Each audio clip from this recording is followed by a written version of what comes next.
ទេសបារាំងបានផ្ដល់សិទ្ធិឲ្យកម្ពុជាចូលប្រើប្រាស់ឯកសារបណ្ណសារផែនទីនិងឯកសារប្រវត្តិសាស្ត្រដែលរួមចំណែកលើកកម្ពស់ការយល់ដឹងឲ្យកាន់តែប្រសើរអំពីការកំណត់ព្រំដែននិងគាំទ្រដល់កិច្ចខិតខំប្រឹងប្រែងនានានៅក្នុងគោលបំណងសម្រេចឲ្យបាននូវដំណោះស្រាយចំនួនព្រំដែនកម្ពុជាថៃដោយសន្តិវិធីស្រាបៀរគ្រីតឧត្តមភាពនៃគុណភាពនៅក្នុងជំនួបជាមួយនឹងឯកឧត្តម Jean-Noël Barrot រដ្ឋមន្ត្រីអឺរ៉ុបនិងការបរទេសបារាំងក្នុងឱកាសបំពេញទស្សនកិច្ចការងារនៅទីក្រុងប៉ារីសប្រទេសបារាំងកាលពីថ្ងៃទី25ខែកុម្ភៈឆ្នាំ2026ឯកឧត្តមឧបនាយករដ្ឋមន្ត្រីប្រាក់សុខុនរដ្ឋមន្ត្រីការបរទេសនិងសហប្រតិបត្តិការអន្តរជាតិកម្ពុជាថ្លែងអំណរអគុណប្រទេសបារាំងសម្រាប់ការគាំទ្រនិងការផ្ដល់សិទ្ធិប្រើប្រាស់ឯកសារនេះនិងបានបញ្ជាក់សារជាថ្មីនៅការបដិញ្ញាចិត្តរបស់កម្ពុជាក្នុងការដោះស្រាយចំនួនដោយសន្តិវិធីស្របតាមច្បាប់អន្តរជាតិថែរក្សាសន្តិភាពនិងស្ថិរភាពឯកឧត្តមឧបនាយករដ្ឋមន្ត្រីបានសង្កត់ធ្ងន់ថារាជរដ្ឋាភិបាលកម្ពុជាកំពុងខិតខំប្រឹងប្រែងនៅក្នុងការធានាការវិលត្រឡប់របស់ប្រជាពលរដ្ឋកម្ពុជា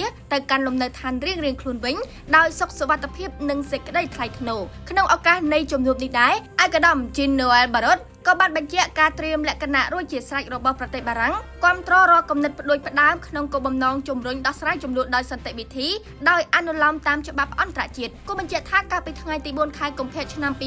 2026សម្ដេចបវរធិបតីហ៊ុនម៉ាណែតនាយករដ្ឋមន្ត្រីនៃកម្ពុជាបានផ្ញើលិខិតមួយច្បាប់ជូនឯកឧត្តម Emmanuel Macron ប្រធានាធិបតីបារាំងដើម្បីឆ្លើយតបទៅនឹងការបង្ហាញឆន្ទៈរបស់ប្រទេសបារាំងនៅក្នុងការត្រៀមខ្លួនផ្ដល់នូវឯកសារប្រវត្តិសាស្ត្រនិងបច្ចេកទេសពាក់ព័ន្ធនិងព្រំដែនអន្តរជាតិរវាងប្រទេសកម្ពុជានិងប្រទេសថៃក្នុងករណីមានសំណើពីប្រទេសកម្ពុជានៅក្នុងលិខិតនោះក្រៅពីការស្នើសុំឲ្យប្រទេសបារាំងផ្ដល់ឯកសារប្រវត្តិសាស្ត្រនិងបច្ចេកទេសពាក់ព័ន្ធនឹងព្រំដែនអន្តរជាតិរវាងកម្ពុជានិងថៃសម្ដេចបវរធិបតីហ៊ុនម៉ាណែតបានបង្ហាញជំនឿយ៉ាងមុតមមថាការបន្តចូលរួមចំណែករបស់បារាំងនឹងជួយដល់គោលបំណងរួមដើម្បីសម្រេចបាននូវដំណោះស្រាយដ៏យុត្តិធម៌និងយូរអង្វែងដែលអនុញ្ញាតឲ្យប្រជាជនកម្ពុជានិងប្រជាជនថៃអាចរួមរស់ជាមួយគ្នាក្នុងសន្តិភាពសន្តិសុខភាពជាអ្នកជិតខាងល្អ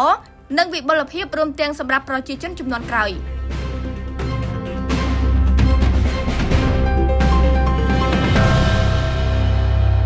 សារព័ត៌មានការពិតញូព័ត៌មានពិតក្នុងដៃអ្នក